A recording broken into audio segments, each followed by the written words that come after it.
He threw her out in front of his entire syndicate. He brought his mistress to take her seat.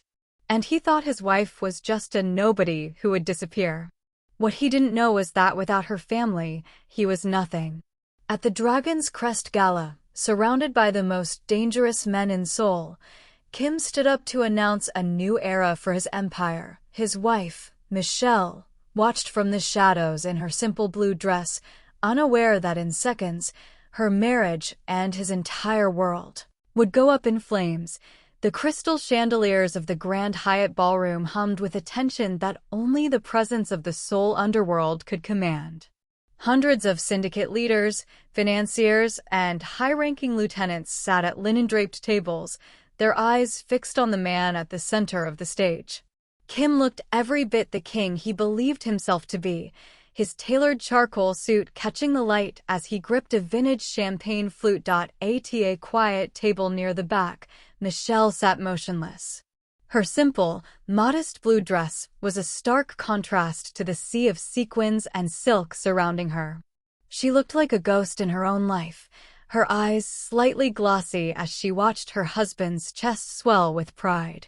For years, she had dimmed her light, playing the role of the quiet, grateful wife, never wearing the family diamonds, never demanding a seat at the table. She had done it for him, to protect his ego, to let him believe he was the sun her world revolved around. Kim tapped his glass, the sharp rings silencing the room. "Tonight is about the future," Kim's voice boomed, projecting a confidence that bordered on arrogance. "An empire is only as strong as the woman beside the throne. For too long, I have carried a weight that did not belong in this world." He didn't look at Michelle. Instead, he reached out a hand to the side of the stage. A woman in a crimson dress that fit like a second skin stepped forward, her heels clicking rhythmically. She took Kim's hand, her possessive smile directed straight at Michelle. The room erupted in a low murmur of shock and twisted admiration. "I am announcing my engagement to Sora," Kim declared, his gaze finally landing on Michelle with cold indifference. "And as of this moment, my previous arrangement is concluded." A lieutenant stepped toward Michelle's table, dropping a thick manila envelope onto the white tablecloth. The word divorce was stamped in bold, clinical letters. "You are a charity case, Michelle," Kim said into the microphone, his laughter echoed by the men at the front tables. "A woman with no name, no family, and no place among kings. I'm giving you an hour to clear your things from the estate. After that, you're a stranger to the syndicate." The humiliation was a physical weight, but Michelle didn't let her head hang. She felt the eyes of the underworld burning into her, pitying her, mocking her. She looked at the envelope, then slowly reached into her small clutch. She didn't pull out a pen. She pulled out a burner phone that had remained silent for 5 years. As the crowd cheered for the new couple, Michelle stood up with a quiet, terrifying dignity. She pressed a single speed dial button and held the phone to her ear, her voice a calm, low whisper that no one in the room could hear. "Father," she said, her lips pressed into a thin line of resolve. "The debt is paid. I'm ready to come home. Cut off the supply lines. All of them." The rain began as a cold drizzle, clinging to the granite columns of the Kim estate like a shroud. Inside the grand foyer, the air was thick with the scent of Sora's cloying perfume. She stood at the top of the marble staircase, draped in one of Michelle's silk robes, watching with a predatory glint in her eyes as 2 of Kim's soldiers hauled a single, battered suitcase toward the door. Kim stood by the entrance, his arms crossed over his chest, the heavy gold watch on his wrist catching the dim light. He looked at Michelle as if she were a stain on his expensive flooring. "I told you an hour," Kim said, his voice flat and devoid of the warmth he had once faked so well. "You're lucky I'm letting you take the clothes on your back. In this world, Michelle, you keep what you earn. And you? You earn nothing." Michelle didn't argue. She didn't beg for the jewelry he had bought her or the life they had shared for half a decade. She stood in her simple blue dress, her spine a rigid line of obsidian. Her eyes were glossy, the sting of betrayal vibrating through her veins, but she refused to let a single tear fall. To cry would be to give him the satisfaction of breaking her, and Michel was no longer in the business of serving his ego. With a sharp jerk of his head, Kim signaled his men. They threw the suitcase out onto the wet pavement. It skidded across the driveway, the latch popping open to reveal modest sweaters and a few books. "Go back to whatever hole you crawled out of," Kim sneered. "And don't bother using the last name. You're nobody again." He slammed the heavy oak door, the sound echoing like a gunshot through the empty driveway. High above, on the wrought iron balcony, Sora let out a sharp, melodic laugh that pierced the sound of the rain. She waved a taunting goodbye with a glass of vintage wine that Michelle's father had indirectly secured for the syndicate's cellars. Michelle walked down the stairs, her heels clicking softly against the stone. She didn't look back at the house that had been her gilded cage. She reached the end of the long, winding driveway where a yellow city taxi sat idling, a humble vehicle Kim would never deign to touch. The driver hopped out to help her with her bag, but she waved him off, lifting the suitcase herself with a strength that surprised him. As she slid into the back seat, the driver glanced in the rearview mirror, seeing the silhouette of a broken woman. But when Michelle looked up, her gaze was as sharp as a diamond. "Where to, ma'am?" the driver asked softly. Michelle looked at the phone in her hand, watching a message flash across the screen. "The Eagle has landed. 5 minutes away." "The private airfield," Michelle said, her voice dropping the softness of a wife and taking on the steel of a successor. "And drive fast. I have a world to reclaim." The taxi pulled up to the perimeter of a secluded airfield on the outskirts of Seoul, a place that didn't appear on any civilian maps. The driver slowed as he approached the towering steel gates, his hands shaking on the steering wheel. This wasn't a place for yellow cabs. The entrance was flanked by men in tactical gear, their faces obscured by shadows, holding rifles with a precision that made Kim's street soldiers look like amateurs. "Ma'am, I don't think I'm supposed to be here," the driver whispered, his voice cracking. Michelle didn't answer. She simply looked at the lead guard.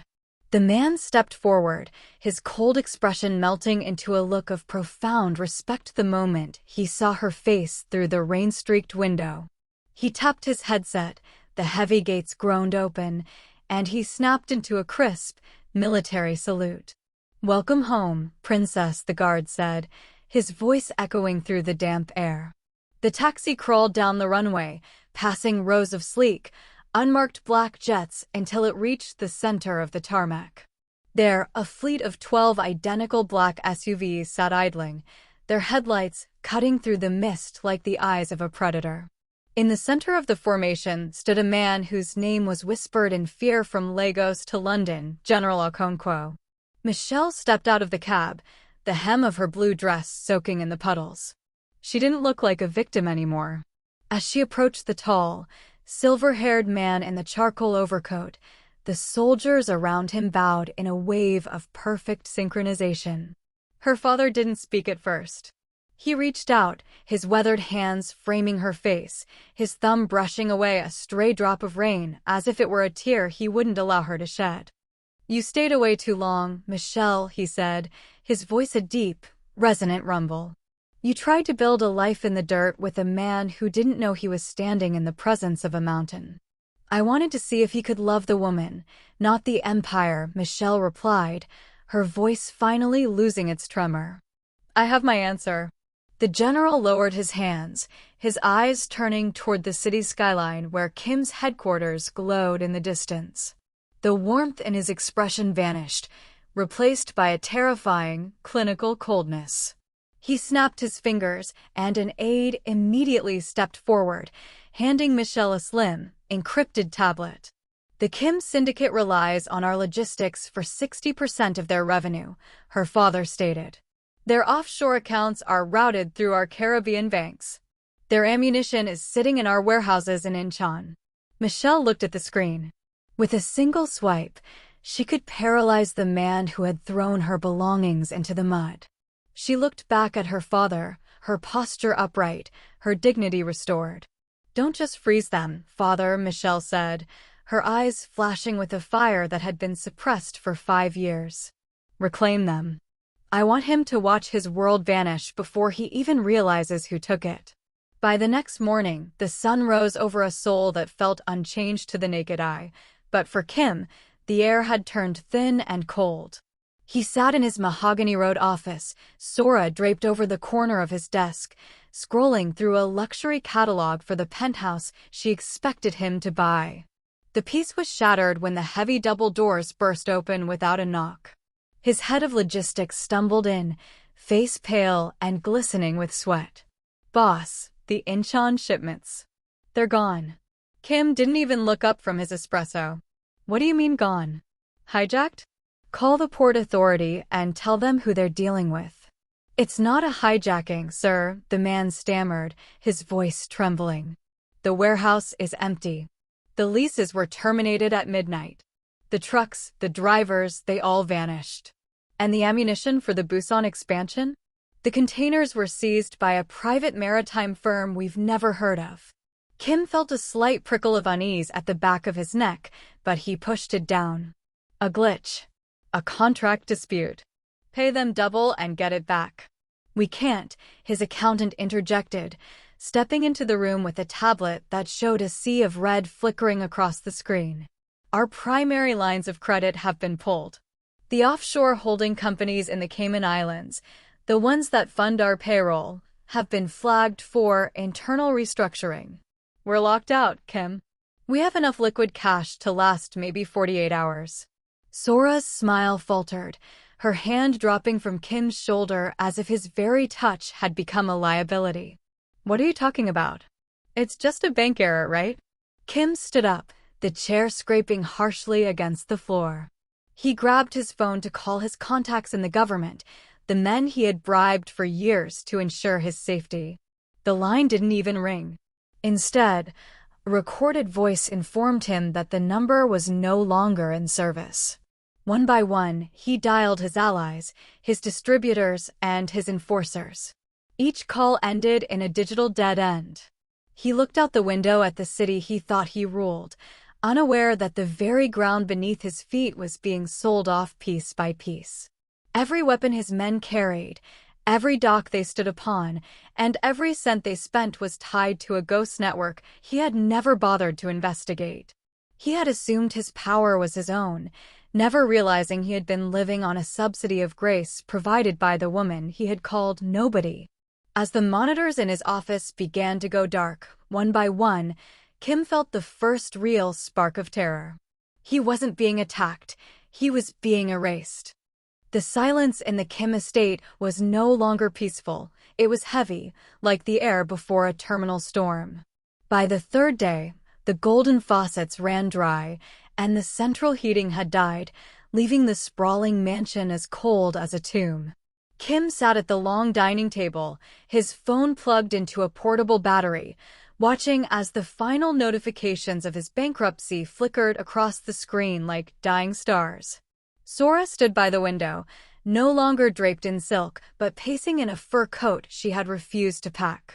Her face, once filled with calculated adoration, was twisted into a mask of sharp irritation. The glamorous socialite who had promised to be his queen was looking at him as if he were a sinking ship she was desperate to jump off.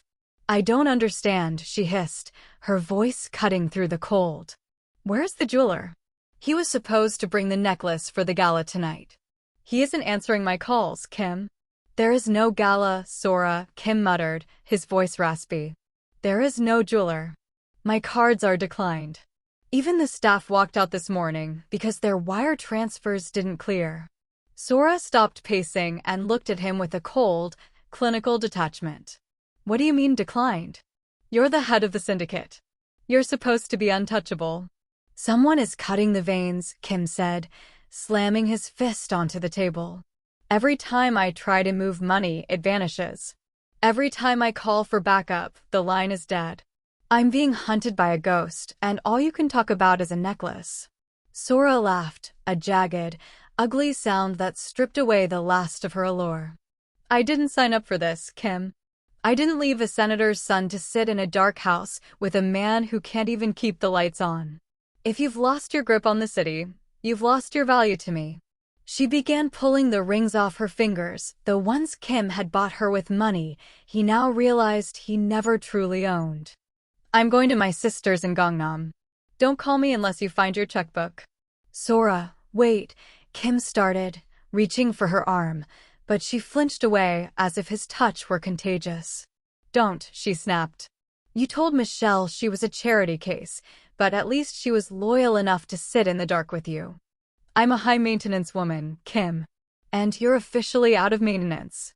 She swept out of the room, the front door slamming behind her with a finality that made the crystal chandelier above him rattle. Kim sat alone in the shadows of the home he had stolen from Michelle, finally feeling the weight of the nothing he had accused her of being. He looked at the empty chair where Michelle used to sit, realizing for the first time that the warmth of his life hadn't come from the money or the power. It had come from the protection of a woman he had never truly known. Desperation is a slow-acting poison, and by the end of the week, it had completely paralyzed Kim's pride. He sat in his darkened office, the only light coming from a single flickering laptop.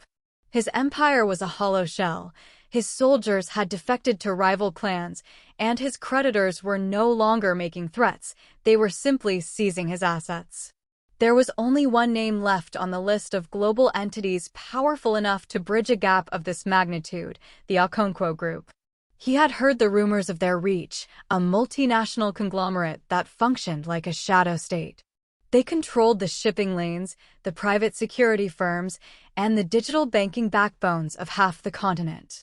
They were the kingmakers of the underworld, and Kim was ready to sell his soul to them just to keep his head above water. With trembling fingers, he composed an urgent plea to their executive board. He offered 40% of his remaining territory and a permanent seat on his council in exchange for a massive infusion of liquidity and the restoration of his supply lines. He didn't care about the cost. He just needed to survive. To his shock, the reply came within minutes. "The chairperson will see you at 0900 hours tomorrow. Do not be late." Hope, cruel and fleeting, flared in Kim's chest. He spent the night scrubbing the grime from his face and digging out his last clean suit.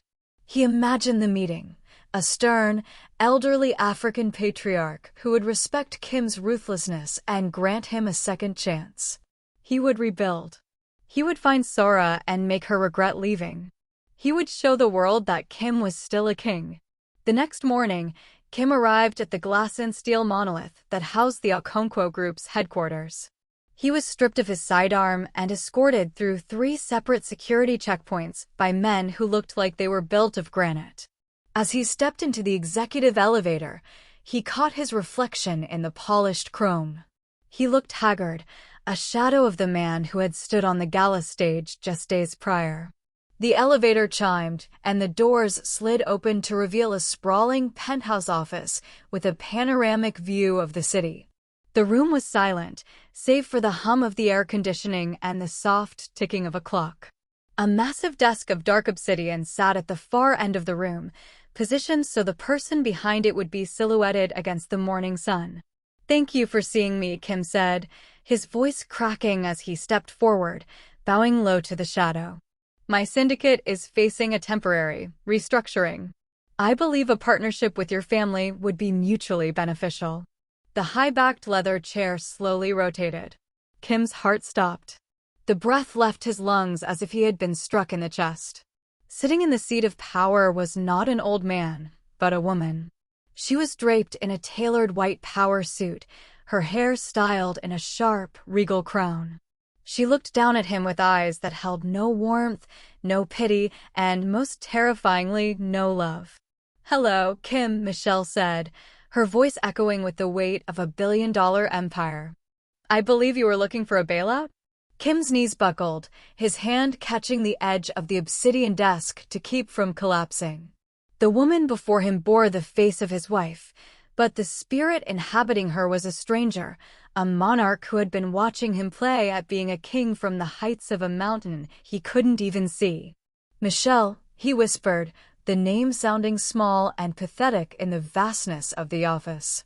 To you, I am Director Okonkwo, she corrected, her voice as smooth and cold as polished marble. She didn't lean back, she leaned forward, into the light, letting him see the absolute lack of tremor in her hands. The nobody you discarded didn't exist, Kim. She was a mask I wore to see if you were a man worth my family's investment. You failed the test. Kim looked around the room, his mind racing to connect the dots.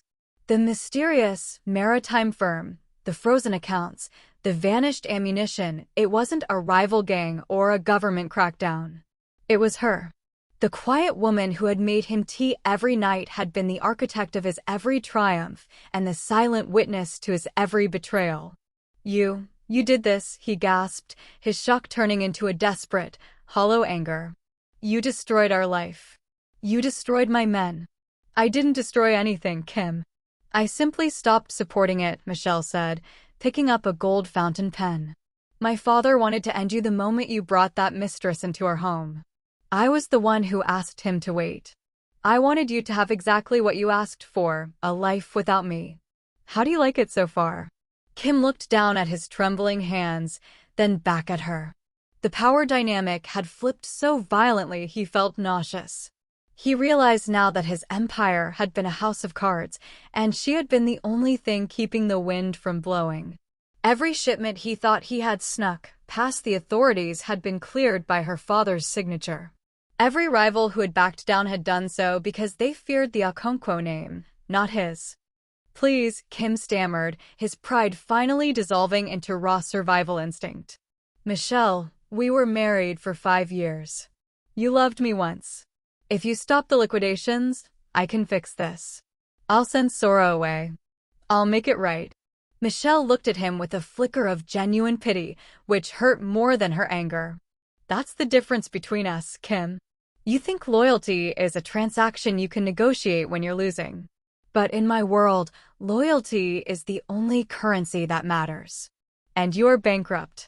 She slid a single document across the desk. It wasn't a bailout agreement. It was a total surrender of his remaining titles, territories, and assets to the Okonkwo Group. Sign it, she commanded. Or walk out of here and see how long you last on the streets of Seoul without a single friend, a single cent, or my father's protection. Kim stared at the paper as if it were a death warrant. The weight of the Okonkwo name pressed down on him, heavier than any debt he had ever carried. He looked up at Michelle, searching for a trace of the woman who used to adjust his tie before meetings, but he found only a stranger with iron in her gaze. You don't understand, Michelle said, her voice dropping to a clinical whisper. You thought you were a self-made man.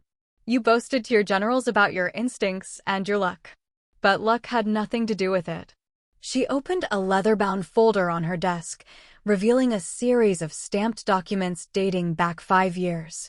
Every time your shipments cleared customs without a bribe, it was because of Okonkwo's safety permit. Every time your rivals backed off from a turf war, it was because my father's security teams were positioned on the rooftops. You weren't a tiger, Kim. You were a house cat playing in a backyard we fenced for you. Kim's face was drained of color. The realization that his entire identity was a curated lie hit him harder than the bankruptcy. He had mocked her for being a charity case, but he was the one who had been living on the scraps of her family's table. I protected you because I wanted to believe you were a good man who just happened to be in a bad business, she continued, her pen hovering over the signature line of the final acquisition form. But the moment you used my silence as an excuse to humiliate me, you proved that you didn't just lack power, you lacked character. Michelle, please, Kim rasped, his voice breaking. I'll do anything. I'll work for you. I'll be your soldier. Just don't take everything. I'm not taking anything that was yours, Kim. I'm simply taking back what is mine. With a swift, elegant motion, she signed her name at the bottom of the document. The scratch of the gold nib on the parchment sounded like the closing of a tomb. At that exact moment, Kim's phone buzzed in his pocket, a final notification from his bank. Balance, 0. His corporate email, access denied. His name, deleted from the syndicate registry. She closed the folder and stood up, the light from the floor-to-ceiling windows casting a long, regal shadow across the room. She looked down at him, not with the heat of a woman scorned, but with the cold indifference of a landlord evicting a tenant who had overstayed their welcome. "The security team will escort you to the service elevator," she said, turning her back to him to look out over the city. "Your personal effects have been moved to a locker at the bus station. Don't come back here, Kim. The next time we meet, I won't be the one sitting across the desk. I'll be the one owning the street you're sleeping on." The service elevator groaned as it descended, a stark contrast to the silent, high-speed lift that had brought Kim to the top. When the doors opened, he wasn't in the marble lobby, but in a damp, concrete loading dock. A single guard stood there, handing him a plastic bag containing his burner phone, a set of keys to a car he no longer owned, and a one-way bus ticket out of the city. Kim stepped out into the biting wind of the Seoul streets. The rain had turned to a freezing sleet. He looked up at the Okonkwo skyscraper, its glass skin reflecting the gray sky.